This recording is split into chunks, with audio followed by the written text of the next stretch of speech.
Dia 12. Desenvolvendo amizade com Deus. Deus oferece a sua amizade ao justo. Provérbios capítulo 3, versículo 32. Aproximem-se de Deus, e Ele se aproximará de vocês. Tiago capítulo 4, versículo 8. Você está tão perto de Deus quanto escolhe estar. A exemplo do que ocorre com qualquer amizade, você deve se esforçar para desenvolver o relacionamento com Deus. Isso não acontecerá por acidente. É necessário desejar essa amizade e disponibilizar-lhe tempo e energia. Se deseja um vínculo mais profundo e íntimo com Deus, aprenda a compartilhar de forma honesta seus sentimentos, a ter confiança quando Ele lhe pedir para fazer algo, a se importar com aquilo que é importante para Ele e a desejar sua amizade mais que qualquer outra coisa. Devo optar por ser sincero com Deus. O primeiro elemento fundamental de uma amizade mais profunda com Deus é ser absolutamente sincero sobre as suas falhas e sobre os seus sentimentos. O Criador não espera que você seja perfeito, mas insiste em que seja absolutamente honesto. Nenhum dos amigos de Deus que aparecem na Bíblia era perfeito. Se a perfeição fosse um requisito para a amizade com o Senhor, jamais poderíamos ser amigo dele. Felizmente, em virtude da graça de Deus, Jesus ainda é amigo dos pecadores. Na Bíblia, os amigos de Deus são sinceros a respeito do que sentem, frequentemente reclamando, criticando, acusando e discutindo com o Criador. Deus, entretanto, não parece ficar aborrecido com a fraqueza deles. Na verdade, até a incentiva. O Senhor permitiu que Abraão o questionasse a respeito da destruição de Sodoma. Abraão importunou-se sobre o que seria necessário para poupar a cidade, negociando o número de 50 a 10 pessoas justas. Deus também escutou pacientemente de Davi as muitas acusações de injustiça, traição e abandono. Não destruiu Jeremias quando o profeta afirmou que o Senhor o havia enganado. Jó pôde expressar sua amargura durante a provação. E no final, Deus o defendeu por ter sido sincero e repreendeu os amigos de Jó por não agirem com sinceridade. Deus lhes disse: Estou farto de vocês, pois não foram honestos comigo, nem no que disseram de mim a meu servo Jó. E meu servo Jó orará por vocês, e assim vou aceitar a oração de vocês. Em um estupendo exemplo de amizade sincera, Deus expressou sem reservas sua absoluta repugnância pela desobediência de Israel. Ele disse a Moisés que manteria a promessa de dar aos israelitas a terra prometida, mas não daria mais nem um passo com eles no deserto. Deus estava aborrecido e disse a Moisés exatamente como se sentia. Moisés, falando como amigo de Deus, respondeu de forma igualmente sincera: Tu me dizes, conduza este povo, mas não me deixas saber quem enviarás comigo. Se sou assim tão especial para ti, permita que eu tome conhecimento dos teus planos. Não te esqueças de que este é o teu povo, tua responsabilidade. O Eterno respondeu: Minha presença irá com você. Eu me encarregarei da viagem até o fim. Moisés não concordou. Se tua presença não assumir a liderança aqui, cancela agora mesmo a viagem. De que outra forma se poderia saber que estás comigo nisso, comigo e com teu povo? Quero saber. Viajarás conosco ou não? De que outra forma saberemos que somos especiais, eu e teu povo, entre todos os outros povos da terra? O Eterno respondeu a Moisés: Está bem. Será como você disse. Eu também farei isso, pois conheço você muito bem e você é especial para mim. Eu conheço você pelo nome. Poderia Deus lidar com esse tipo de fraqueza se ela partisse de você? Sem dúvida. A verdadeira amizade é edificada sobre a transparência. O que pode parecer audácia, Deus vê como sinceridade. Deus escuta as palavras exaltadas de seus amigos. O que o aborrece são os clichês, aquelas frases previsíveis permeadas de religiosidade. Para ser amigo de Deus, você deve ser sincero com Ele e dividir seus verdadeiros sentimentos. Não o que você pensa que deve sentir ou dizer. Quem sabe você precisa confessar alguma raiva ou ressentimento oculto em relação a Deus em certas áreas de sua vida, nas quais você se sentiu enganado ou decepcionado. Até que tenhamos amadurecido o suficiente para compreender que o Senhor usa todas as coisas para o nosso bem, abrigamos ressentimentos em relação a Ele por causa da nossa aparência, formação, orações não respondidas, mágoas do passado e outras coisas que mudaríamos se fôssemos Deus. As pessoas frequentemente o culpam por mágoas causadas por outras pessoas. Isso resulta no que William Bax chama seu rompimento oculto com Deus. A amargura é a maior de todas as barreiras para a amizade com Deus. Por que eu iria querer ser amigo de Deus se Ele permitiu isto? O antídoto é claro. É perceber que o Senhor sempre age em nosso benefício, mesmo quando sofremos e não conseguimos entender o que está acontecendo. Livrar-se dos ressentimentos e revelar o que sentimos, no entanto, são os primeiros passos para a cura. A exemplo do que faziam os amigos de Deus na Bíblia, diga a Ele exatamente como você se sente. Reflita a respeito de Jó, Asaf, Jeremias e Noemi. Para nos instruir em uma honestidade sincera, Deus nos deu o livro de Salmos, um manual de adoração, repleto de linguagem impetuosa, fúria, dúvidas, medos, ressentimentos e sofrimentos intensos, combinados com ação de graças, louvores e declaração de fé. Todas as emoções possíveis estão catalogadas em Salmos. Quando você lê as confissões emocionadas de Davi e de outros compositores, percebe que é assim que Deus quer que você o adore, sem reter absolutamente nada do que sente. Você pode orar como Davi. Derramo diante dele as minhas queixas e conto-lhe todos os meus aborrecimentos. Estou totalmente abatido. É animador saber que todos os amigos íntimos de Deus, Moisés, Davi, Abraão, Jó e outros, defrontaram-se com dúvidas. Em vez de mascarar seus receios com frases feitas, eles os expressaram sincera, aberta e publicamente. Exprimir as dúvidas pode ser o primeiro passo em direção ao nível seguinte de intimidade com Deus. Devo optar por obedecer a Deus pela fé. Todas as vezes que você confia na sabedoria de Deus e faz tudo o que Ele diz, mesmo sem compreender, sua amizade com Ele se aprofunda. Normalmente, não consideramos a obediência uma característica da amizade.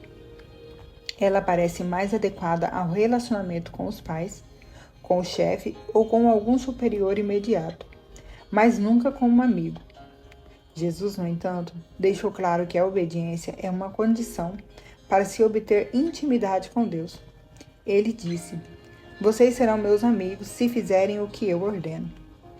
No capítulo anterior, assinalei que a palavra usada por Jesus quando nos chamou amigos podia se referir aos amigos do rei, numa corte real. Embora esses companheiros íntimos usufruam privilégios especiais, eles também estão sujeitos ao rei e têm de obedecer às suas ordens. Somos amigos de Deus, mas não somos seus iguais. Somos amigos de Deus, mas não somos seus iguais. Ele é o nosso amado líder e o seguimos.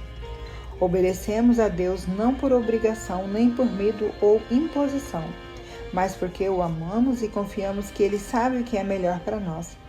Queremos seguir a Cristo por gratidão a tudo o que Ele fez por nós. E quanto mais de perto o seguimos, mais intensa nossa amizade se torna. Os não cristãos em geral Pensam que os cristãos obedecem por obrigação, culpa ou medo de serem punidos. Mas a realidade é o oposto. Somos perdoados e libertos. Então obedecemos por amor. A nossa obediência nos traz grande alegria. Jesus disse: Como o Pai me amou, assim eu os amei. Permaneçam no meu amor. Se vocês obedecerem aos meus mandamentos, permanecerão no meu amor. Assim como tenho obedecido aos mandamentos de meu Pai, e em seu amor permaneço. Tenho dito essas palavras para que a minha alegria esteja em vocês, e a alegria de vocês seja completa. Observe que Jesus espera de nós o mesmo comportamento que ele tem com o Pai, que é o modelo para o nosso relacionamento com o Filho. Foi por amor que Jesus realizou tudo o que o Pai lhe pediu. A verdadeira amizade não é passiva, é atuante. Quando Jesus nos pede que amemos o próximo, ajudemos os necessitados, dividamos nossos recursos, conservemos nossa vida irrepreensível, perdoemos e levemos outras pessoas a Ele, o amor estimula-nos a obedecer imediatamente. Em várias ocasiões, somos desafiados a realizar grandes coisas para Deus. Na realidade, o Senhor fica mais satisfeito quando fazemos pequenas coisas para Ele espontaneamente. Elas podem passar despercebidas para as outras pessoas, mas Ele as observa e os considera atos de adoração. Grandes oportunidades podem acontecer uma única vez durante toda a vida, mas pequenas oportunidades nos cercam todos os dias, mesmo por um simples ato, como dizer a verdade, ser gentil ou animar alguém. Trazemos um sorriso à face do Senhor. Deus guarda simples atos de obediência como se fossem um tesouro, mais precioso que orações, louvores ou ofertas. A Bíblia diz: o que agrada mais ao Senhor? Holocaustos e sacrifício ou obediência à sua voz? É melhor obedecer que sacrificar. Jesus iniciou seu ministério público com a idade de 30 anos. Ao ser batizado por João naquele momento, Deus falou do céu: Este é o meu filho amado e eu estou plenamente satisfeito com ele. O que Jesus fez durante aquelas 3 décadas que agradou tanto a Deus? A Bíblia silencia a respeito desse período da vida de Cristo, exceto por uma única frase, que encontramos em Lucas capítulo 2, versículo 51. Então foi com eles para Nazaré, e era-lhes obediente. 30 anos agradando a Deus foram resumidos em 3 palavras: era-lhes obediente. Devo optar por valorizar o que Deus valoriza. É isso que os amigos fazem. Eles se importam com o que é importante para outra pessoa. Assim, quanto mais você se torna amigo de Deus, mais se importará com o que é importante para Ele, mais sofrerá com o que lhe causa sofrimento, e mais se alegrará com o que lhe dá prazer. Paulo é o melhor exemplo disso. As prioridades de Deus eram suas prioridades, e os desejos dele eram seus desejos também. O que me deixa tão abatido é o que me preocupa demais com vocês. É a paixão de Deus queimando dentro de mim. Davi se sentia da mesma forma, pois o zelo pela tua casa me consome, e os insultos daqueles que te insultam caem sobre mim. O que importa mais para Deus? A redenção de seu povo? Ele quer que todos os seus filhos perdidos sejam encontrados. Esse é o único motivo pelo qual Jesus veio a este mundo. A coisa mais preciosa ao coração de Deus é a morte de seu filho. A segunda coisa mais preciosa é quando seus filhos comunicam essa boa nova a outras pessoas. Para ser amigo do Senhor, você deve se interessar por todas as pessoas a seu redor, pois Deus se importa com elas. Os amigos de Deus falam deles aos amigos. Devo desejar ser amigo de Deus mais que qualquer outra coisa. Os salmos estão cheios de exemplos desse desejo. Davi desejou apaixonadamente conhecer a Deus. expressando-se com palavras como anelo, anseio, sede e fome. Ele ansiava pelo Senhor e declarou: uma coisa que realmente desejo do Senhor é o privilégio de viver durante toda a minha vida na sua presença, para descobrir a cada dia a bondade do Senhor e buscar a sua orientação. Em outro salmo, ele diz: o teu amor para mim vale mais que a vida. O desejo de Jacó pelas bênçãos de Deus era tão intenso que ele lutou uma noite inteira com o Senhor, dizendo: não te deixarei ir, a não ser que me abençoes.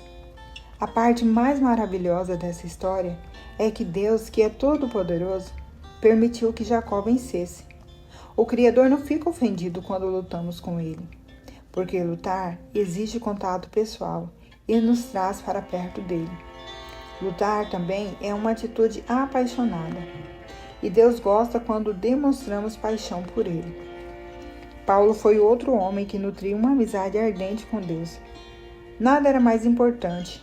Era sua prioridade máxima, objeto de sua total concentração e o mais importante, objetivo de sua vida. Esse foi o motivo pelo qual Deus usou Paulo de forma tão grandiosa. A versão bíblica The Amplified Bible exprime toda a força da paixão de Paulo.